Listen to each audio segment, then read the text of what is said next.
नवरात्रि में कलश स्थापना व पूजन की संपूर्ण विधि। नवरात्रि के 9 दिनों में माँ दुर्गा के 9 रूपों की पूजा होती है। नवरात्रि में माँ दुर्गा को कैसे खुश करें? क्या क्या हम करें कि माँ दुर्गा खुश हो जाएं? माता को किस किस चीज़ों का भोग लगाएं? किस दिशा में माता का मुख होगा? किस दिशा में अखंड ज्योति जलाएंगे? संपूर्ण विधि बताएंगे इस छोटे से वीडियो में।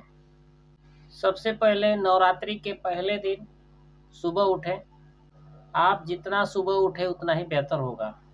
इसके बाद आप अपने घरों को अच्छी तरह से साफ सफाई कर लें और आप अपने घरों के मुख्य द्वार पे साफ सफाई अच्छी तरह से कर लें। साफ सफाई देखकर माता घर के अंदर प्रवेश कर जाती है। अगर आप साफ सफाई नहीं रखते हैं तो माता रुष्ट होके वापस चली जाती हैं। इसके बाद जहाँ पे माता की चौकी लगाना है, जहाँ पे माता की पूजा पाठ करना है, कलश स्थापना करना है, उस जगह को अच्छे से धो पोंछ लें।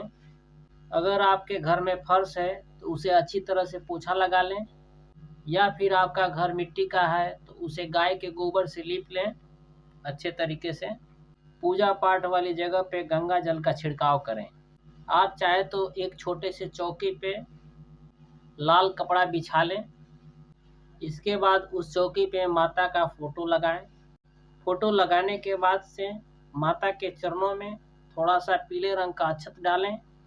इसके बाद माता के फोटो पे लाल रंग का चुनरी ओढ़ाएं। माता के फोटो का मुख पूर्व दिशा की तरफ होना चाहिए या फिर पश्चिम दिशा की तरफ होना चाहिए।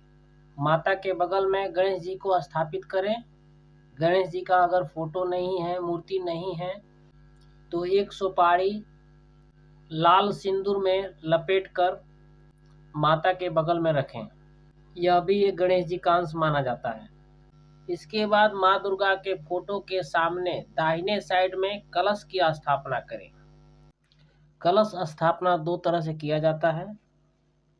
पहला विधि है, मिट्टी के एक बड़े से बर्तन में सफ़ेद बालू और जौ मिश्रित करें। पानी या गंगा जल छिड़काव करें। इसके बाद तांबे के लोटे में जल भरें। लोटे के अंदर 1 रुपये का सिक्का, लौंग इलायची, 5 आम के पत्ते डालें। नारियल को लाल कपड़े या रक्षा सूत्र से लपेट दें। इसके बाद कलश पे स्वास्तिक का चिन्ह बनाएं। दूसरा विधि ये है, अगर आप पूजा पाठ करने वाले चौकी पे कलश स्थापना करना चाहते हैं तो चौकी पे हल्दी या पीले रंग के अक्षत से या पीले रंग के फूल से चौका पुराएं और उस पर तांबे के लोटे में जल भर के 1 रुपये का सिक्का, लौंग इलायची कलशे के अंदर डालें और 5 आम के पत्तों का पल्लू बना के डालें। इसके ऊपर छोटे से बर्तन में जौ या पीले चावल रखें। उसके ऊपर नारियल को स्थापित करें। नारियल में रक्षा सूत्र या पीले धागे को लपेट दें। इसके बाद माता नौ दुर्गा का नाम का स्मरण करें। हाथ में फूल, अक्षत और 1 रुपये का सिक्का लेके और जल लेके संकल्प लें। संकल्प में अपना नाम, अपने माता पिता का नाम अवश्य लें। किस मंत्र का जाप आप करना चाहते हैं वह भी बोल दें, या फिर आप दुर्गा चालीसा, दुर्गा सप्तशती का पाठ करना चाहते हैं तो वो अभी बोल दें। रोज़ कितना पाठ करना चाहते हैं वह भी बोल दें। इसके बाद जो आपने हाथ में जल लिया है, फूल लिया है और 1 रुपये का सिक्का लिया है, माता के चरणों में छोड़ दें। माता को भोग में फल का भोग लगाएं।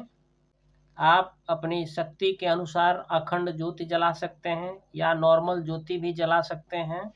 ज्योति की दिशा माता के मुख के तरफ होगा। ज्योति पूर्व या पश्चिम की दिशा में लगाएं।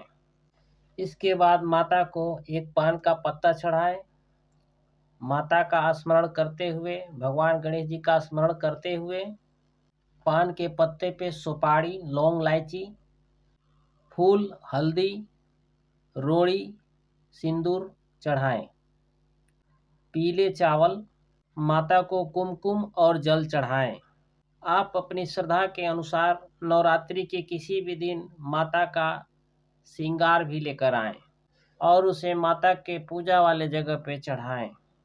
नवरात्रि के दिनों में माँ नौ दुर्गा को कौड़ी कमल का फूल अवश्य चढ़ाएं। आप अपने घर के पूजा स्थल पे मोर पंख अवश्य लगाएं। माँ दुर्गा के 9 रूपों की पूजा 9 दिन होती है। 9 दिन 9 प्रकार के भोग लगेंगे माता को। अगर आपने आज सेव का भोग लगाया है तो कल केले का भोग लगा दें, परसों अंगूर का भोग लगा दें, चौथे दिन अनार का भोग लगवा दें, 5वें दिन संतरे का भोग लगवा दें। इस प्रकार से माता के 9 रूपों का 9 दिन 9 प्रकार के भोग लगते हैं। माता के भोग में काजू किशमिश का भी भोग लगा सकते हैं। आप अपनी शक्ति के अनुसार भोग लगवा सकते हैं। आप चाहे तो मिश्री का भोग लगाएं, आप चाहे तो गुड़ का भोग लगाएं, बादाम का भोग लगाएं। आप अपनी शक्ति के अनुसार भोग लगवा सकते हैं। यथा शक्ति तथा भक्ति, जितने में आप सक्षम हो उतने में ही करना चाहिए। पूजा पाठ भक्ति भाव कर्ज लेके नहीं करना चाहिए, अन्यथा इसका आधा फल उसको प्राप्त होता है जो कर्ज देता है। आप जितने में सक्षम हैं उतने में ही करें। कोई भी देवी देवता, कोई भी भगवान ये नहीं कहता है कि आप कर्ज लेके मेरी भक्ति और पूजा पाठ करो। नवरात्रि के दिनों में माता के 9 रूपों का सुमिरन रोज करना चाहिए। नवरात्रि के दिनों में साफ सुथरा वस्त्र पहने, पीले व लाल रंग के वस्त्र अवश्य पहने। नवरात्रि के दिनों में दान अवश्य करें। घर में लड़ाई झगड़ा ना करें, नॉर्मल रहें। नवरात्रि के दिनों में झूठ ना बोलें। माँ बहन और बड़ों का सम्मान करें। माँ दुर्गा पे विश्वास करके और नियम का पालन करके अगर आपने व्रत रखा है तो आपका अवश्य ही कल्याण होगा। ये वीडियो आपको पसंद आई हो तो एक लाइक अवश्य करें और हमारे चैनल को सब्सक्राइब करें तथा बेल आइकन का बटन दबाएं। कमेंट में जय माता दी अवश्य लिखें। आज के लिए इतना ही। जय माता दी।